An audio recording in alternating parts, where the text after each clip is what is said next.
Welcome to the Savvy Scribe podcast. It's your host, Janine Kalbach, and today I'm coming to you guys talking about 4 reasons why healthcare professionals choose to start writing and building profitable writing businesses.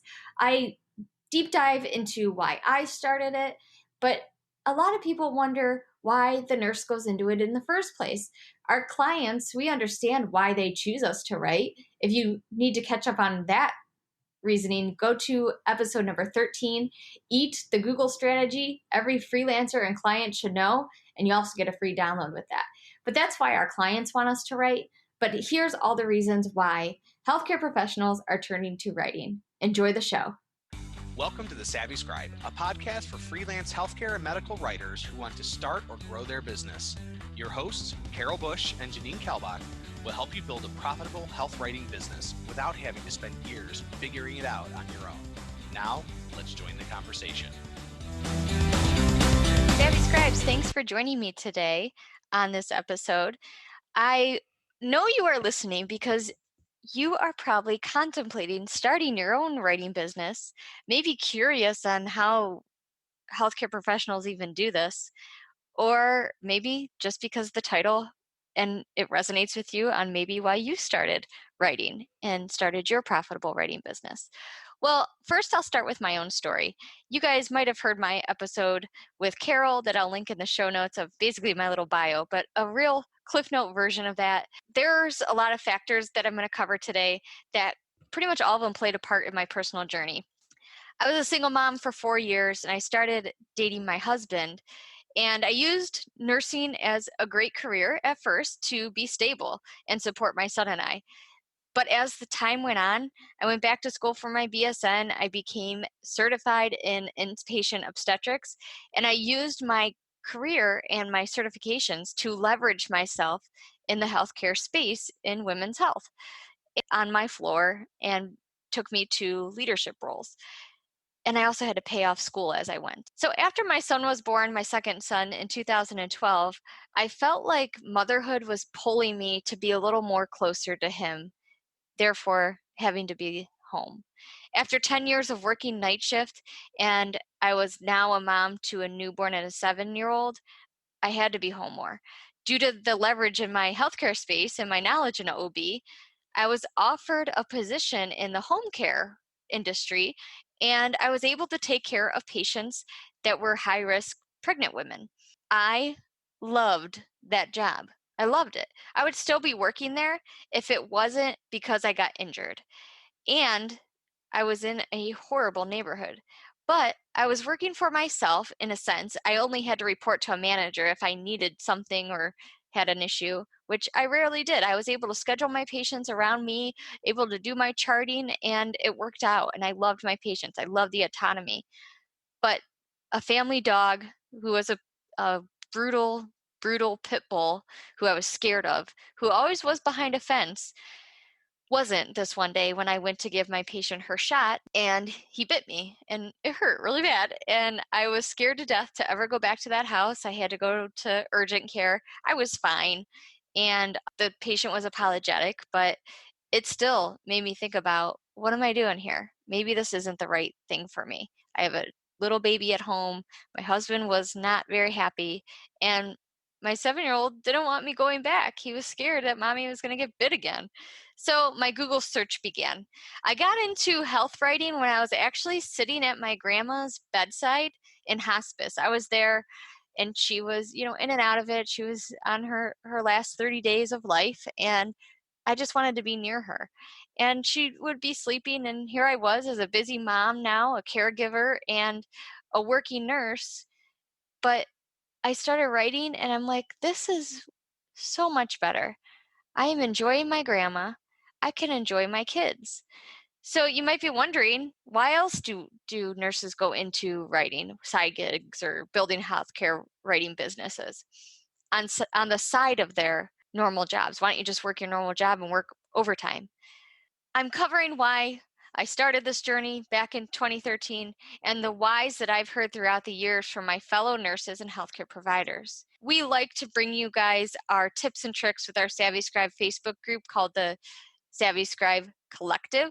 We invite you to come over there, and we want to help people in the same situations that we found ourselves in before starting our health writing business journeys. We chose to write because it doesn't have to take you away from the bedside. It can help you transition maybe into retirement. It helps teach patients in a different way, and it helps you with a creative outlet, and you make money. So the first thing I want to cover is the burnout factor, because I feel this is the number one reason that I hear nurses wanting to leave bedside care.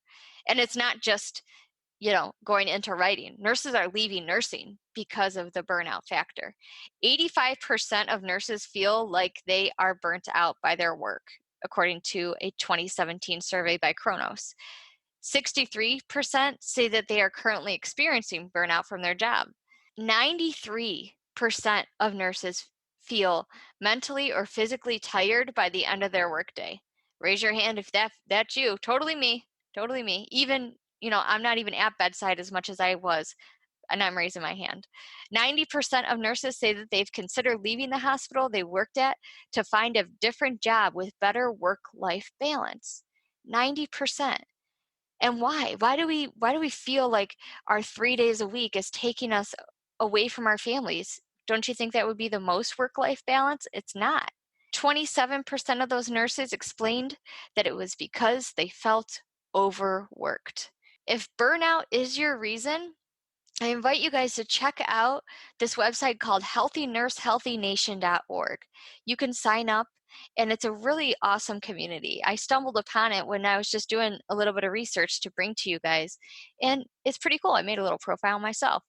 But that's one of the reasons a lot of nurses turn to healthcare writing or starting a side gig, is because they need to get away from that bedside a little bit. I think nursing is truly a calling, and if you love the bedside, that's where you should be. But I feel like too much of something can make you burn out no matter what it is. The second reason I find a lot of nurses turning to healthcare writing is because they have to pay off debt. It's unbelievable, you guys, how much school costs. It's ridiculous. And most healthcare nursing jobs want you to go back to school for a bachelor's and then for an advanced degree. This can lead to over 6 figures worth of debt and not enough take-home cash. Nurses and other healthcare professionals are now dabbling in the different arenas of healthcare to see if a side job fits. So they might be going back to 12-hour night shifts to see if they can try and do a side job, or even 12-hour day shifts instead of that 9 to 5 job. The third reason is they want a creative outlet. As a bedside nurse, you don't get this opportunity to release your creativity. I mean, let's be honest. I do think nurses are the most creative people I've ever met. I mean, just look at some of the things we do. If there's a shortcut, the nurse will find it. Let me tell you, I've seen nurses do everything from, we weren't allowed to have heat packs on our unit for a while because someone got burned, and it wasn't even the nurse's fault; it was the patient's fault. But nursing got penalized, and we weren't allowed to have heat packs on our units. What have I seen nurses do? Put washcloths in a microwave, heat them up, and put them inside an ice pack where ice is supposed to go. Like, I've seen this stuff, you guys. I've seen nurses. We always do these ice packs. They won't buy ice pads for our unit, so we make them out of diapers. That's because we're nurses, and we're going to make it work for our patients. I've seen patients whose breast milk have come in and they're lactating so much, and they don't have a bra because their breasts are so big. We turn underwear into bras. We do everything. So nurses, you are creative. I've seen it, and you've seen it too. You can use health writing to release some of that creativity that you have. Creativity is not something you have, it's something you do. So I am creative. I do creative things. If you start thinking of it that way, everybody's creative. And you can write about any topic you like. But let me caution you with that little side note there. Make sure it is profitable before you start adventuring into the writing businesses. One of our Savvy Scribe Collective members on Facebook wrote an article recently about nurse burnout and how to cope with it. In it, she wrote about supporting side gigs. This is something that I am passionate about because nursing doesn't give me the writing outlet I need. That's why you see nurses doing a ton of things on the side. How many nurses do you see that are making scrub caps or making jewelry or making, little drinkable cups with RN on the side of it? Photography, they're doing hair, nails, writing, etc. It's not because we hate nursing. We just need a little bit of a change, a little bit of a different part of our brain working. So Shauna's article was really cool because it talks about leaders and nurse management supporting that. We shouldn't just be like, oh, you're a nurse, you need to be at the bedside. No, you can be a nurse away from the bedside. It doesn't mean that's all you have to do. Use your brain, use your qualities that you have worked hard to become in school towards something else. This is the fourth one. Help patients understand medical language. As nurses, we are teachers. We love to educate our patients, our families, the children in the room. We love to educate because patients understand us.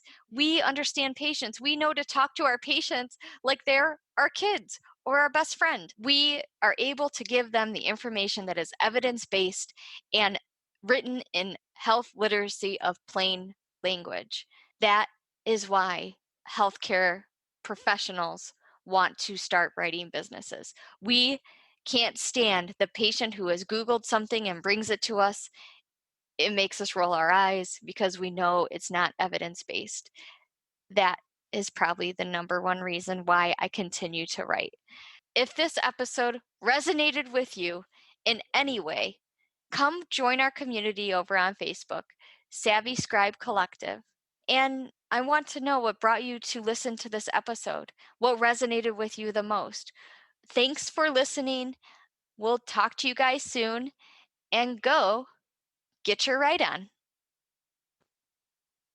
Hey everyone, it's Carol. I wanted to take just a few minutes break from the podcast to make sure you were aware of an essential resource that will help you ramp up your business. Often you hear Janine and I talk about the power of a community, and we know that building a professional network of like-minded entrepreneurs has several benefits for high-performing health writers. It gives you a sounding board for when you have questions or want advice, which is a huge help, especially in the early stages of a business. The cool thing is, as your network grows, so do your resources. And quite frankly, so do your chances of success. So the great news is, Janine and I created a private community just for fans of the Savvy Scribe podcast. That's right, just for you. It's called the Savvy Scribe Collective. The collective is a gated community, and it's open to forward-thinking health writers just like you who are focused on growing and scaling profitable businesses. Janine and I co-managed the group, and we created it as a safe space to share resources, ask for advice, and to connect as a community of forward-thinking health writers. We are both here to support and help you, and we encourage our tribe to do the same. In the collective, we're going to be sharing some extra episodes, bonus show notes, free webinars, and some mini courses, and more. There'll be a lot of unannounced fun too. Just think about it. How much more would you accomplish if you had a strategic partner in your business? Check us out on Facebook and look to the show notes so you can get hooked up with the Savvy Scribe Collective. We'll see you soon. That's a wrap for today's episode of the The Savvy Scribe. Thank you so much for listening. If you enjoyed today's show, we'd love for you to subscribe and leave a review on iTunes or your favorite podcast app. Until next time.